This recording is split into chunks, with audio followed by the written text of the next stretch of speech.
السلام علیکم دوستوں اصحاب الاخدود کے بارے میں مفسرین کا اختلاف ہے کہ یہ کون لوگ تھے اور ان کا کیا واقعہ تھا۔ اس بارے میں حضرت صہیب رضی اللہ تعالیٰ عنہ سے روایت ہے کہ اگلی امتوں میں ایک بادشاہ تھا جو خدائی کا دعویٰ کرتا تھا اور ایک جادوگر اس کے دربار کا بہت ہی مقرر تھا۔ ایک دن جادوگر نے بادشاہ سے کہا کہ میں اب بہت بوڑھا ہو چکا ہوں، لہٰذا تم ایک لڑکے کو میرے پاس بھیج دو تاکہ میں اس کو اپنا جادو سکھا دوں۔ چنانچہ بادشاہ نے ایک ہوشیار لڑکے کو جادوگر کے پاس بھیج دیا۔ لڑکا روزانہ جادوگر کے پاس آنے جانے لگا، لیکن راستہ میں ایک ایماندار راہب رہتا تھا۔ لڑکا ایک دن اس راہب کے پاس بیٹھا تو اس کی باتیں لڑکے کو بہت پسند آ گئیں۔ چنانچہ لڑکا جادوگر کے پاس آنے جانے سے پہلے راہب کے پاس بیٹھنے لگا۔ ایک دن لڑکے نے دیکھا کہ ایک بڑا اور مہیب جانور کھڑا انسانوں کا راستہ روکے ہوئے ہے۔ لڑکے نے یہ منظر دیکھ کر اپنے دل میں کہا کہ آج یہ ظاہر ہو جائے گا کہ جادوگر افضل ہے یا راہب۔ لڑکے نے ایک پتھر اٹھا کر یہ دعا مانگی کہ یا اللہ، اگر تیرے دربار میں یہ مذہب جادوگر سے زیادہ مقبول و محبوب ہو تو اس جانور کو اسی پتھر سے مقتول فرما دے۔ یہ دعا کر کے لڑکے نے جانور کو اس پتھر سے مار دیا تو یہ بہت بڑا جانور ایک چھوٹے سے پتھر سے قتل ہو کر مر گیا اور لوگوں کا راستہ کھل گیا۔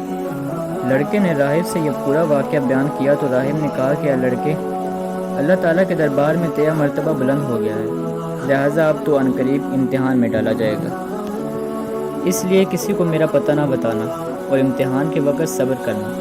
اس کے بعد یہ لڑکا اس قدر صاحب کرامت ہو گیا کہ اس کی دعاؤں سے مادر ذات اندھے اور کوڑے شفا پانے لگے۔ رفتہ رفتہ بادشاہ کے دربار میں اس کا چرچا ہونے لگا تو بادشاہ کا ایک بہت ہی مقرب ہمنشین جو اندھا ہو گیا تھا اس لڑکے کے پاس بہت سے ہدایہ اور تحائف لے کر حاضر ہوا اور اپنی بصارت کے لیے دعا کا طالب ہوا۔ تو لڑکے نے کہا کہ اگر تو اللہ تعالیٰ پر ایمان لائے گا تو میں تیرے لیے دعا کروں گا۔ چنانچہ وہ ایمان لایا اور لڑکے نے اس کے لیے دعا کر دی تو وہ فوراً ہی وہ انکھیارہ ہو گیا اور بادشاہ کے دربار میں گیا تو بادشاہ نے پوچھا کہ تمہاری آنکھوں میں بصارت کیسے آ گئی؟ تو مقرب ہمنشین نے کہا کہ میرے رب نے مجھے بصارت عطا فرمائی۔ بادشاہ نے غضبناک ہو کہا کہ کیا میرے سوا بھی تیرا کوئی رب ہے؟ معاذ اللہ۔ تو اس نے کہا کہ ہاں، اللہ تعالیٰ میرا اور تیرا دونوں کا رب ہے۔ بادشاہ نے اس کو طرح طرح کی سزائیں دے کر پوچھا کہ تجھے کس نے یہ بتایا ہے؟ تو اس نے لڑکے کا نام بتا دیا۔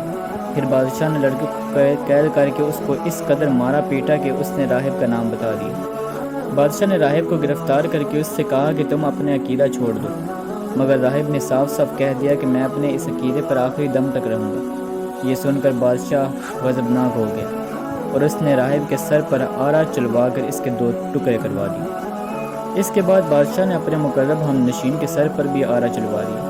پھر لڑکے کو سپاہیوں کے سپرد کیا اور حکم دیا کہ اس کو پہاڑ کی چوٹی پر چڑھا کر اوپر سے نیچے لٹکا دو۔ لڑکے نے پہاڑ پر چڑھ کر دعا مانگی تو ایک زلزلہ آیا اور بادشاہ کے سپاہی زلزلہ کے جھٹکوں سے ہلاک ہو گئے اور لڑکا سلامتی کے ساتھ پھر بادشاہ کے سامنے آ کھڑا ہو گیا۔ پھر بادشاہ نے غیظ و غضب میں بھر کر حکم دیا کہ اس لڑکے کو کشتی پر بٹھا کر سمندر میں لے جاؤ اور سمندر کی گہرائی میں لے جا کر اس کو سمندر میں پھینک دو۔ چنانچہ بادشاہ کے سپاہی اس کو کشتی پہ بٹھا کر لے گئے اور پھر جب لڑکے نے دعا مانگی تو کشتی غرق ہو گئی اور سب سپاہی ہلاک ہو گئے اور لڑکا صحت و سلامتی کے ساتھ بادشاہ کے سامنے آ کر کھڑا ہو گیا اور بادشاہ حیران رہ گیا۔ پھر لڑکے نے بادشاہ سے کہا کہ اگر تم مجھ کو واقعی مارنا چاہتا ہے تو میں اس طرح ایک ہی صورت ہے کہ تم مجھ کو سولی پر لٹکا کر یہ پڑھ کے مجھے تیر مار دے کہ بسم اللہ رب الغلام، یعنی اسی ترکیب سے بادشاہ نے اس لڑکے کو تیر مار کر شہید کر دیا۔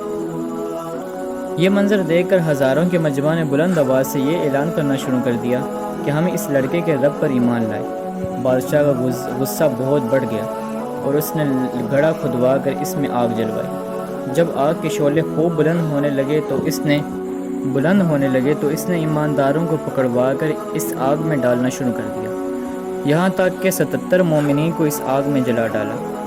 آخر میں ایک ایمان والی عورت نے اپنے بچے کو گود میں لیے ہوئے آئی اور جب بادشاہ نے اس کو آگ میں ڈالنے کا ارادہ کیا تو وہ کچھ گھبرائی، تو اس کے دودھ پیتے بچے نے کہا کہ اے میری ماں، صبر کر، تو حق پر ہے۔ بچے کی آواز سن کر اس کے ماں کا جذبہ ایمانی بیدار ہو گیا اور وہ مطمئن ہو گئی۔ پھر ظالم بادشاہ نے اس مومنہ کو اس کے بچے کے ساتھ آگ میں پھینک دیا۔ بادشاہ اور اس کے ساتھی خندق کے کنارے مومنین کی آگ میں جلنے کا منظر کرسیوں پر بیٹھ کر دیکھ رہے تھے اور اپنی کامیابی پر خوشی منا رہے تھے اور کہے لگا رہے تھے کہ ایک دم قہر الہی نے ظالموں کو اپنی گرفت میں لے لی۔ اور وہ اس طرح کے خندق کی آگ کے شعلے اس قدر بھڑک اٹھے کہ بادشاہ اور اس کے ساتھیوں کو آگ نے اپنی لپیٹ میں لے لیا اور سب کے سب لمحہ بھر میں جل کر راکھ کا ڈھیر ہو گئے، اور باقی تمام دوسرے مومنین کو اللہ تعالیٰ نے کافر اور ظالم کے اس بادشاہ کے شر سے بچا لیا۔ دوستوں، اس واقعے سے ہمیں یہ ہدایت ملتی ہے کہ عموماً خدا کی طرف سے امتحان ہوا کرتا ہے، اور بوقت امتحان مومنوں کا بلاؤں اور مصیبتوں پر صابر و شاکر رہنا ہی اس امتحان کی کامیابی ہے۔